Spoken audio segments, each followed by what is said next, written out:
Which do you prefer? A windy day or a rainy day? And why? Hello everyone, I'm Kathleen Pelly. Welcome to Journey with Story. I don't know how you answered that question, but I, for one, prefer a rainy day to a windy day because usually you can protect yourself from the rain with a raincoat or an umbrella, whereas there's nothing much you can do about the wind. Have you ever thought about the fact, though, that usually the wind dies down when the rain begins to fall? Well, today's story is a tale from the Philippines that explains why this is so. If you are enjoying this podcast, mums and dads, can you please take a moment to rate, review and share it with others who might also enjoy it. This really helps our outreach. Thanks ever so much. Now let's take a journey with the Battle of the Wind and the Rain.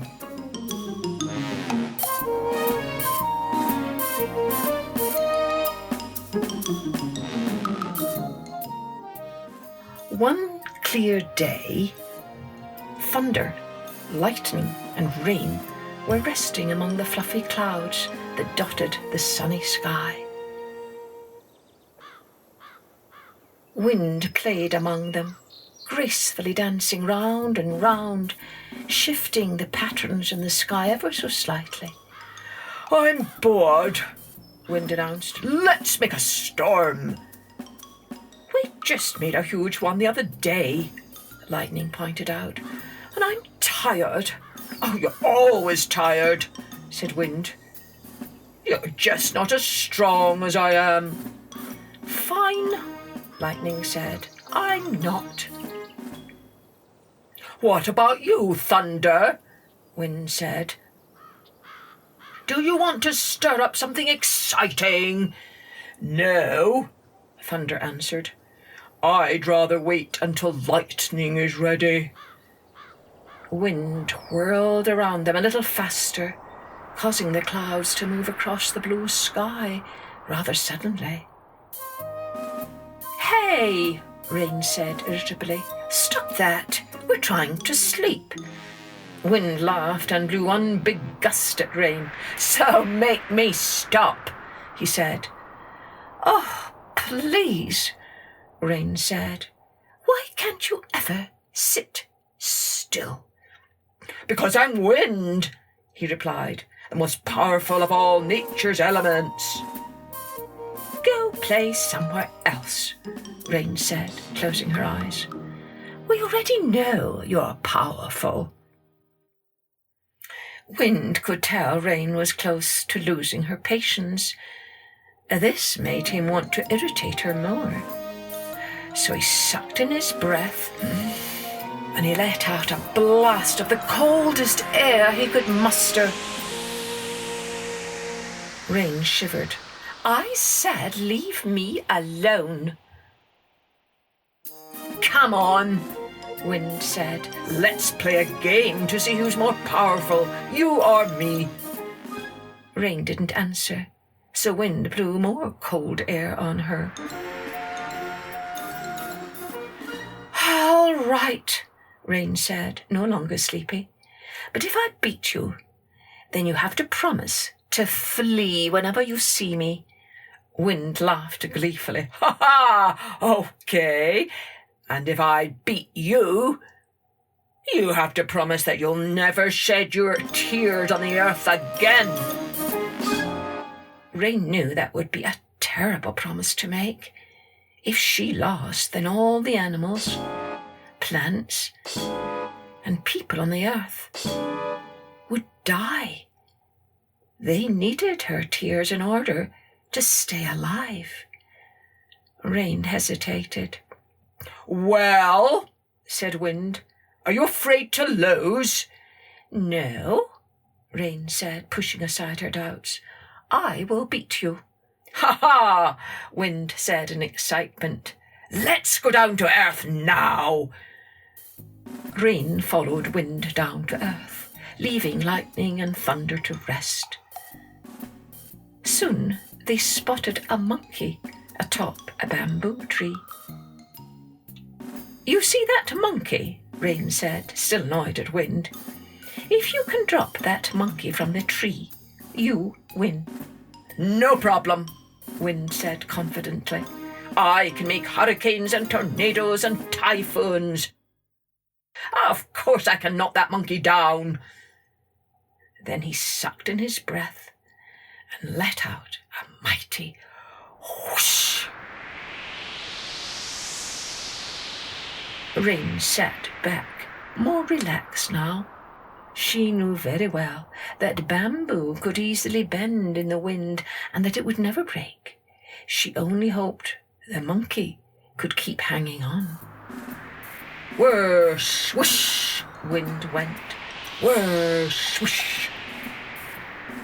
But his blows did nothing more than sway the monkey back and forth, just like a hammock might. After an hour of blowing as hard as he could, Wind finally gave up. "Okay," he said, exhausted. "I can't do it. But I'm sure you can't either." "We'll see about that," Rain said. Then the clouds turned grey and the sky darkened, and it began to drizzle.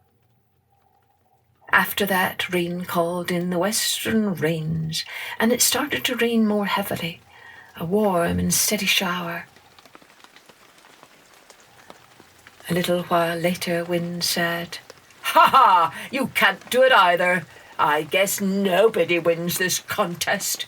"No, wait," Rain said. "I haven't tried the eastern rains." The strongest eastern rains then began to strike down on the poor monkey, who was already very wet. Big, fat drops were hitting him on the head, and he had to shut his eyes to keep the water out. Finally, the monkey climbed down to the ground and scampered off to look for cover. "I won," Rain said triumphantly. "I beat you."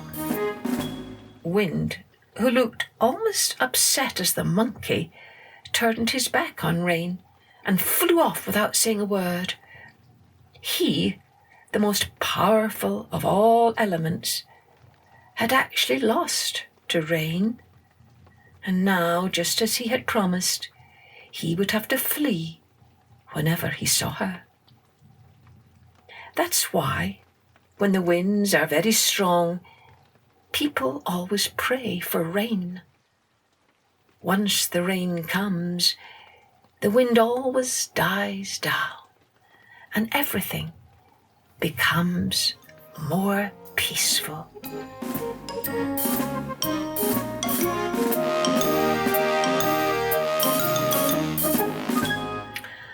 Well, what do you think the story's souvenir is? You know, the little nugget of truth about what it means to live in this world and be human. I think once again it has something to do with it's not always the most powerful and the most noisy of people or creatures who get things done, who succeed. Very often it is the gentler creature or person, like the rain in this story. And can you just imagine that poor little monkey soaked to the skin? Well, that might make a fun picture. Remember, you can send us your drawings at www.journeywithstory.com and click on the contact page and download it there, or you can send it to us on our Instagram. Cheerio then. Join me next time for Journey with Story.